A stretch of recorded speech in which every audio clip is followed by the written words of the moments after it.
So today let's meet an exciting entrepreneur at a very young age, and so how entrepreneurship is linked with creative writing and poetry, and who let's say how this is developed into services and how it will pan out on a website.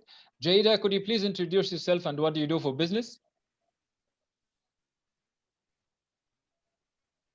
Hello everyone, my name is Ceyda. I'm a writer and student and also poet from Istanbul, Turkey. I'm studying psychology in Sabancı University right now.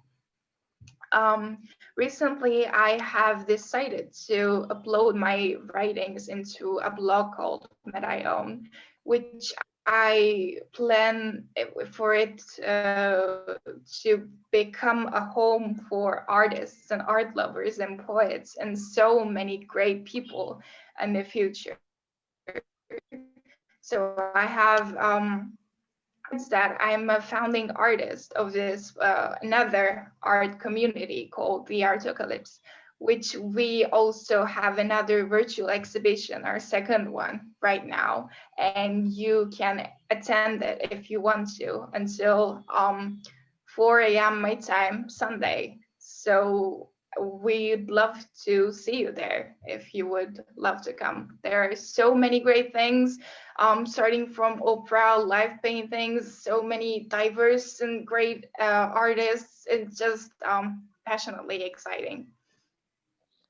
My first question is, how do you feel as a young entrepreneur, especially that you are advocating a very new side of entrepreneurship, like it's writing, it's art, and it is entrepreneurial? How do you feel?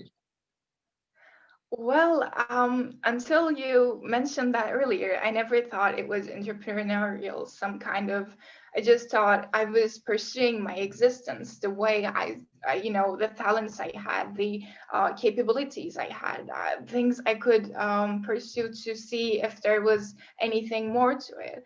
So I think I really, what I love being this way is about that you can communicate to people.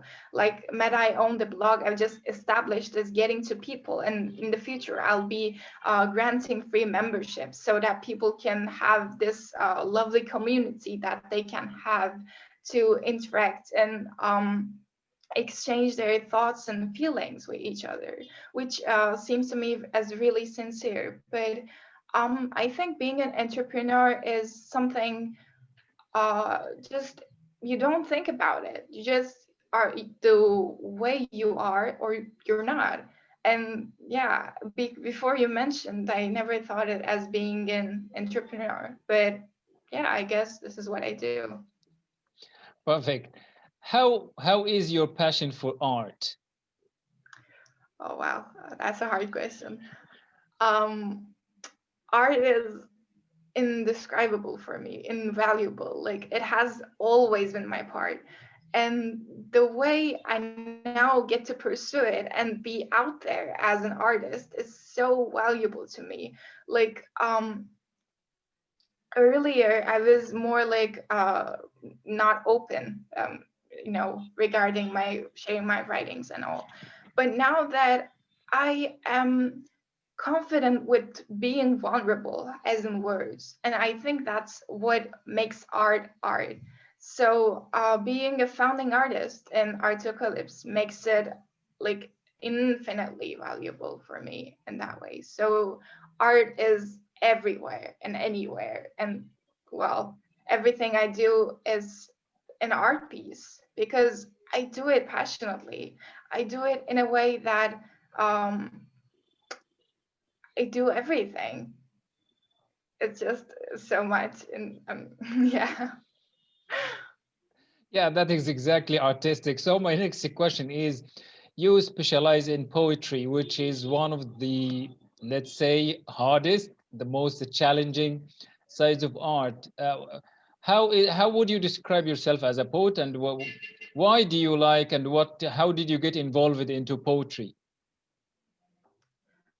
Well, I think it's been my thing since the 10th grade. Like I've started writing my first lyrics at the age of 10, and that was when I first learned about English past tense.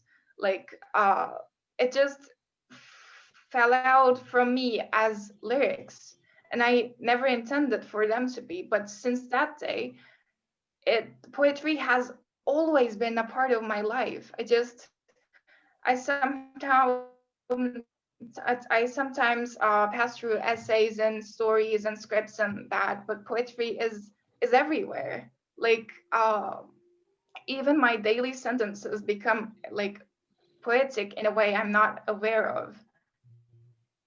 And how did I get really that into it? I don't know. I pursued my existence. Yeah, Ceyda, can you hear me? I can. Yeah, perfect. So my next question is, you jumped into wildfire. What is wildfire about? Well, wildfire, like I always thought, I want to describe myself because while I was trying to describe myself, I accidentally wrote an email to another, this is who I am and this is what I do. And I did it all in 2057 words. That was inappropriate and I had to fix that. So I thought, how would I describe myself in the best way to sum everything up possible? So the wildfire is something infinite, something inextinguishable. Like it doesn't stop; it just burns and lightens. And this is how I how I feel through words. This is my way through words. So what is the main point that everything I do comes through is writing. So writer with wildfire seemed a pretty good summary to me for that. Yeah, I just wanted to shorten that, and I think it gives a clear idea to people that who I am and who I tend to be or tend to grow. So Jada, could you please like select one poem that you like and recite it now? Well, it's a hard question because, like, for a writer and a poet, it's like every piece is another child, like a baby, and just so caressing and just can't let go of one another. But I have this one of my favorite pieces called Undeservedatory that I will love to recite for you today. Yeah, our pleasure. Go ahead, please. Okay. Angry at me because I let them treat me like nobody. Certainly, this is an equality, and it wasn't out of sympathy. If all need was a faculty, burned out of proprietary, taken out of the hands, barely, given to the undeservedatory. Things we've done in a mighty laboratory got us nowhere in a miserable reality. Shaking hands precociously for the eyes of miraculous bigotry. Back at the lies of that bounty, words still in hands, used with cruelty. Best minds taken care by the sanitary. Sunny days left in a town called judgmentary. And the vicious silent cries of loyalty and nobility yielded within the cycle of fatality. Shattered last pieces of humanity, corrupted in the ties of next generation to be.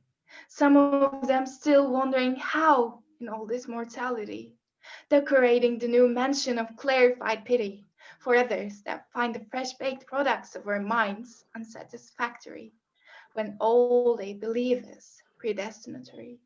Obviously, not trying to prove anyone unworthy, although my wish is that you take the sword made by the crowd of wasted inevitability. No interference shall come between me and the true nature of my self marked existential purity. For this is an inscribed promise to the rivers of my embrace process on the pathway of immortality. Oh, wow. That has been great. Thank you. Okay, so my next question here, as from the point of view of an entrepreneur and on the industrial side of things, how commercial or how what is the commercial dimension of your writing? Like, do you think you can commercialize your poetry some way? Do you think you can develop your writing so that you can adapt your writing style to more like commercial use? I think since I've decided being fully open, like being confident, being vulnerable, and all, I think that would be the wrong way to look at it. Because if I do that, then I'm not natural anymore. I'm just crafting, but I'm not. I'm an artist, and it all comes through my mind and soul and the subconscious and my experiences.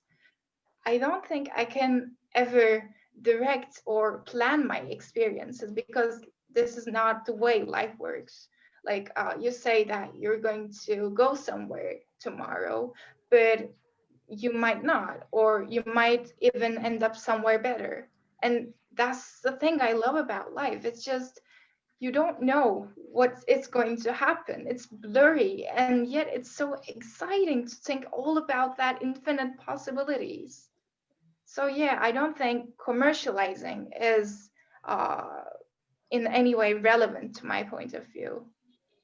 So And I, yeah, yeah, go ahead, Jada. Yeah, please go sorry. ahead.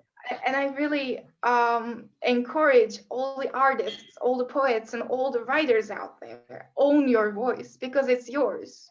And no one should be able to take it from you or modify it in any way. Like, write what you want to because they are your feelings. Own them. Don't be ashamed of how you feel. Don't be ashamed of your emotions or feeling vulnerable. It's humane and it's great. It is great.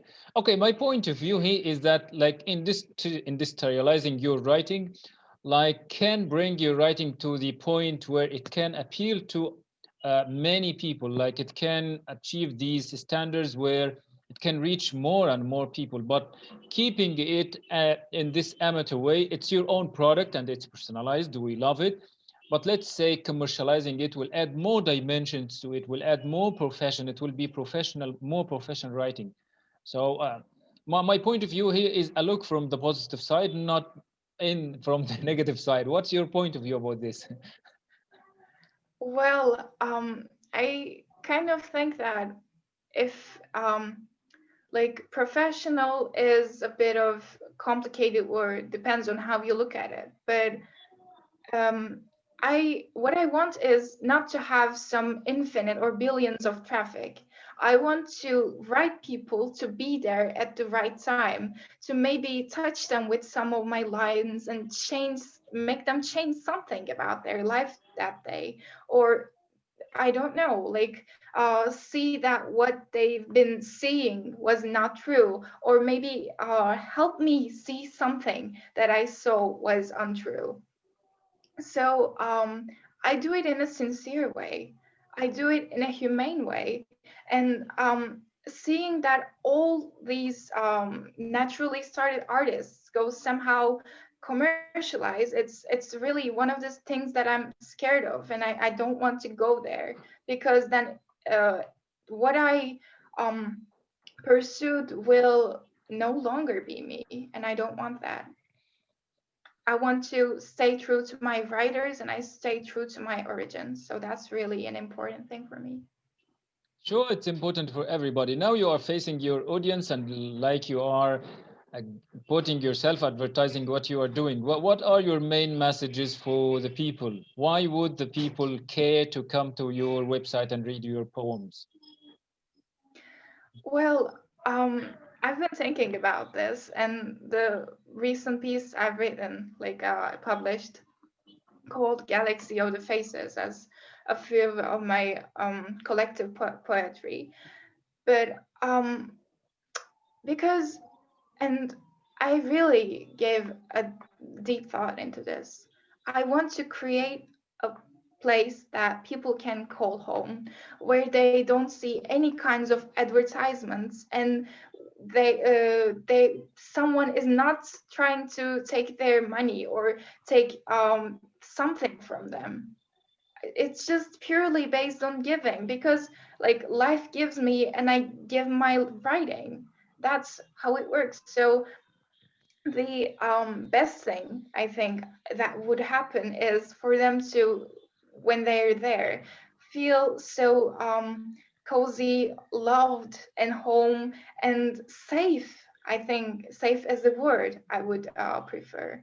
And it's really important for me to pay people to feel safe in the hands of words, because they might be uncanny and homely in the same way. And I really would love for them to read through and read between the lines. And I think usually what's hidden or what's sacred in the poetry is usually in between the lines.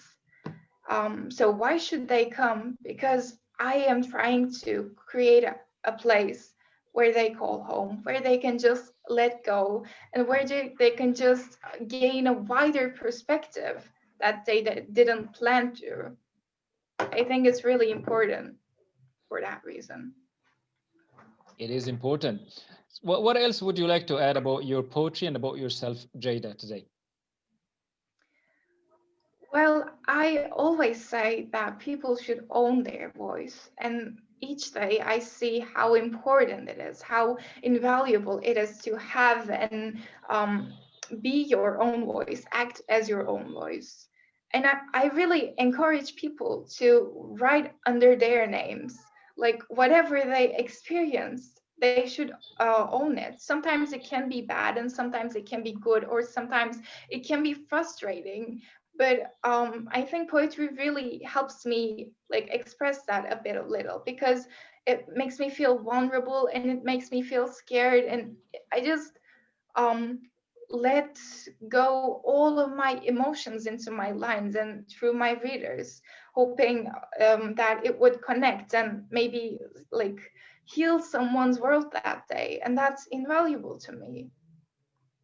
Yeah. So yeah, I think, and for the people who are interested in writing or writing silently, if you want your voice to be heard, you should be out there. You should go for the options. You should follow the options. You should knock the doors and take rejections and improve some solutions of how you could give it better, deliver it better, or maybe the way you introduce yourself is wrong. For example, as I learned, 2,000 words is they're not a good way to introduce a person, but don't do that. And yeah, just go out there and be you, because as Bukowski mentioned, world has so many other people, and if you be another person, then it'll be just another dull book in the library of life. And he is so right. Be your own book. Yeah, it has been so impressive and surreal talking to you, Jada, today. Thank you so much for these amazing, interesting ideas. Thank you for having me.